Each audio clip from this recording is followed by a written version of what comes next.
Welcome back to the channel. Today we're going to do the fuel pump like I promised. We're going to upgrade the fuel pump. Not that I didn't need it or didn't need it. Just something I kind of wanted to do. I was in the forums and talking about some heat soak and some problems I was having with the fuel. And one of the suggestions out of the forum from vintagemustangs.com was to change out the fuel pump to more of a 1965, I believe 66 style. Now the one that I have is just a fuel pump on the 289, and the fuel filter is connected up top close to the carburetor.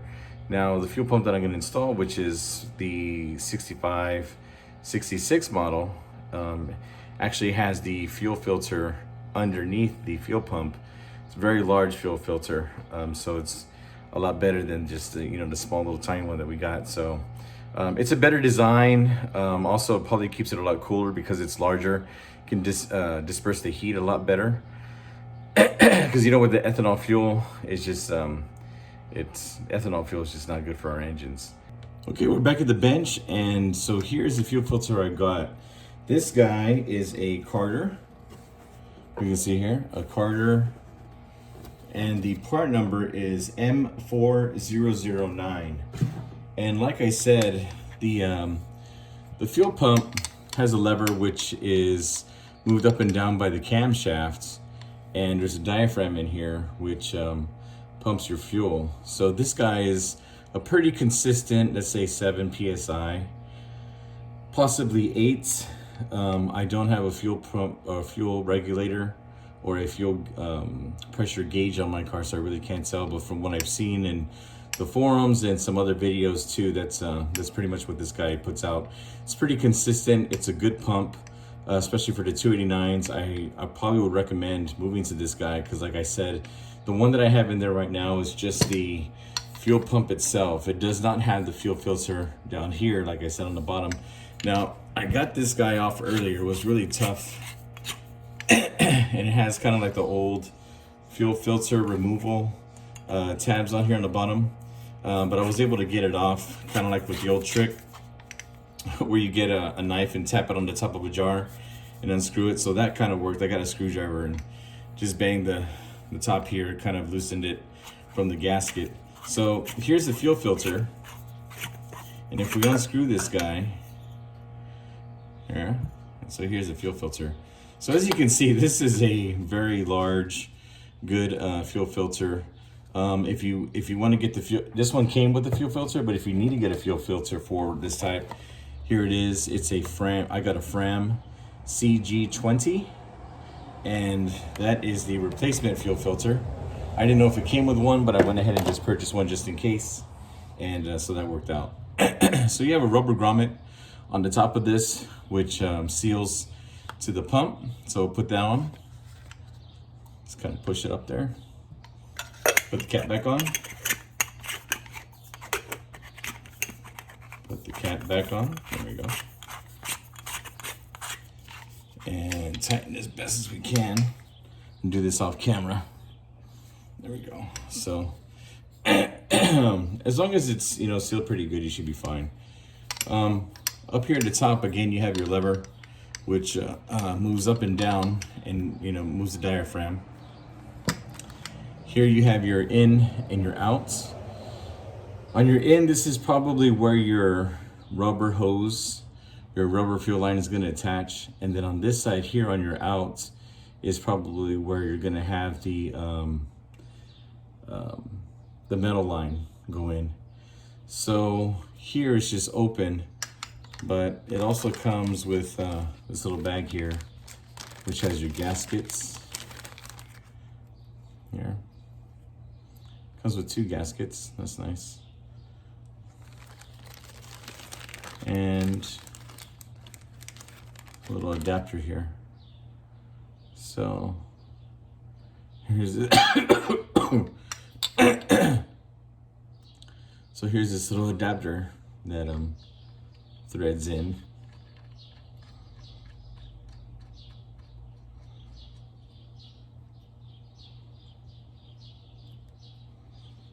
Right? And then you have another adapter I'm sorry, this is where your fuel line will be connected to. This is where your fuel line connects to. And the adapter comes out. I just put mine in right now. For the install of the fuel pump, you're gonna need a couple tools.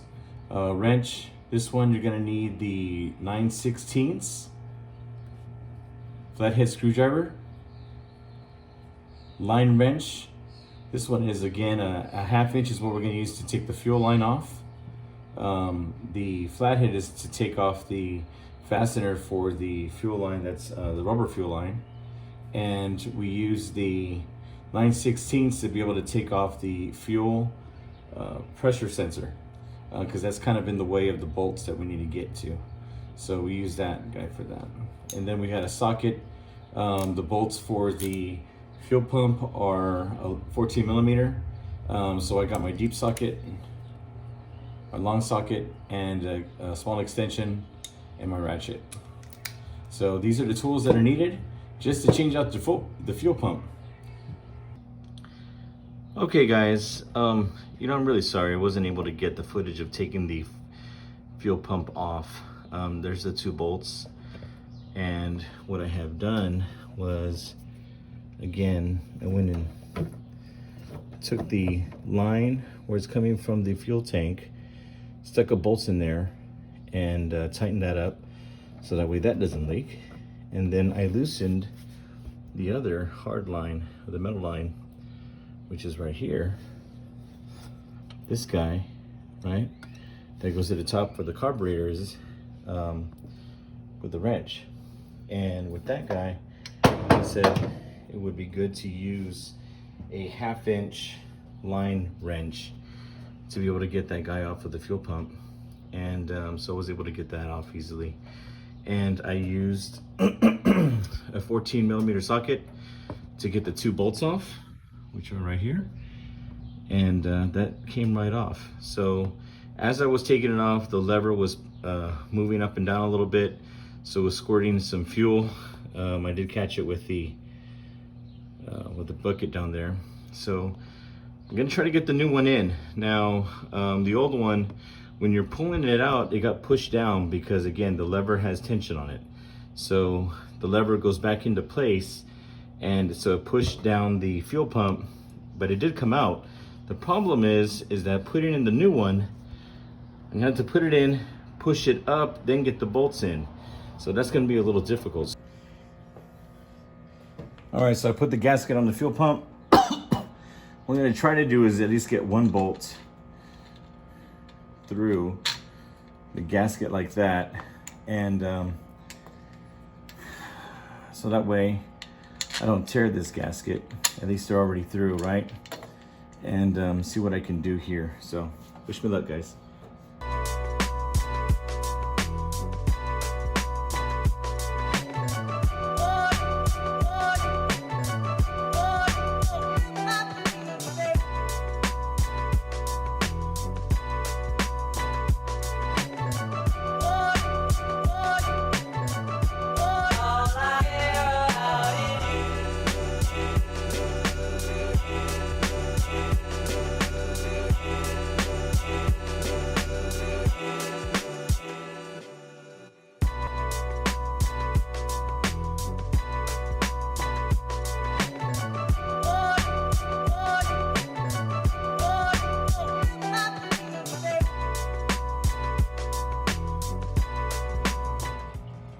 All right, so what I want to do is to go ahead and disconnect the coil.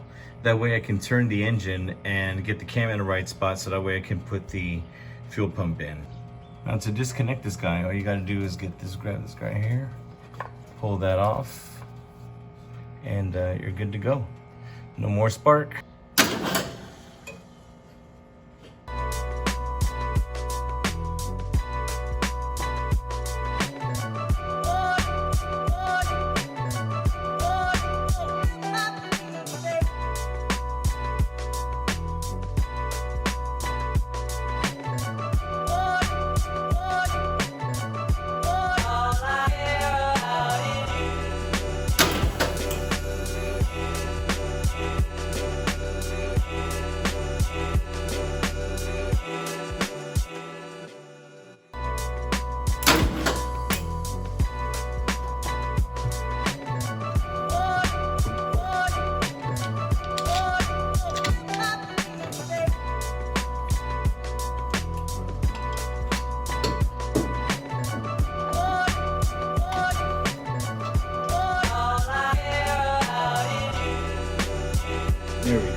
All right, we got both bolts on, and so now I got to get the fuel line on.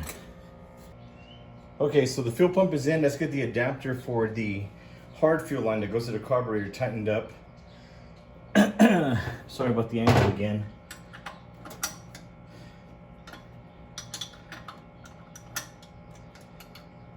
There we go. So that one's good to go there. So let's get the hard line here installed on that guy now. And that one's gonna come up here to the top. Now the lines are in a different place, so I'm gonna have to maneuver this guy, at least get it by hand first.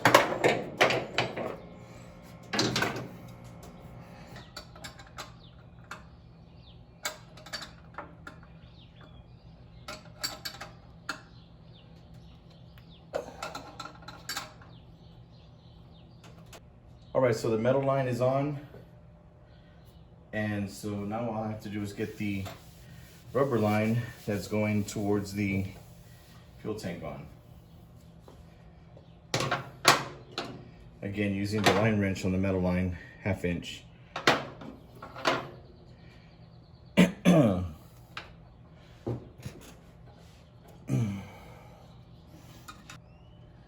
we go. Get the bolts out. And I'm going to reattach this guy to the fuel pump on the nipple. There we go. And let's tighten the fastener.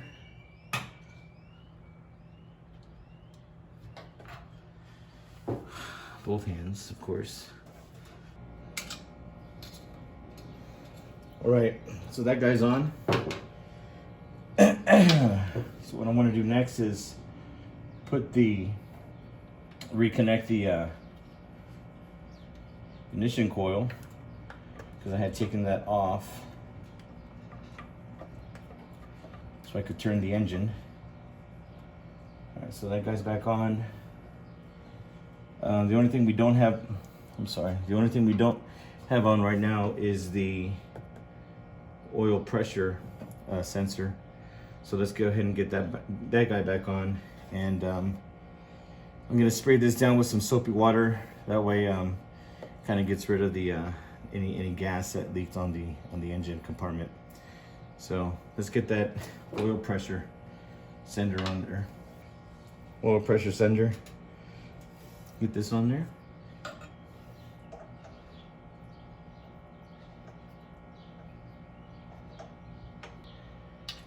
Connect the wire back for the oil pressure sender. There we go.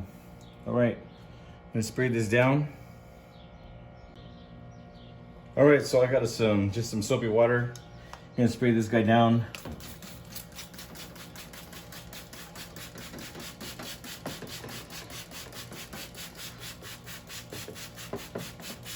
There we go. Dry it off with some shop towels.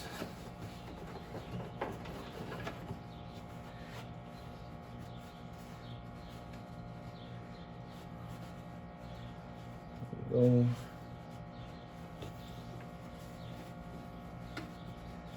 Fuel pump's good. Nice and dry. Here we go. All right. All right, guys. First things first. I went ahead and connected the coil back because I had unplugged that so that way the car didn't start if I was turning it. So I can get the fuel pump where it needed to be. Again, it needed to move up. So the camshaft is what moves that lever up and down. I was able to position the engine just right so that way the fuel pump could go in correctly. Another thing is I have the old style fuel filter here. I'm gonna leave that in right now so that way at least I can see if the fuel is going into the carburetor, if I have any problems there. Also, I'm gonna start to check down here too, see if I have any leaks once the engine starts and cranks. Hopefully it starts and cranks. So let's get this guy started.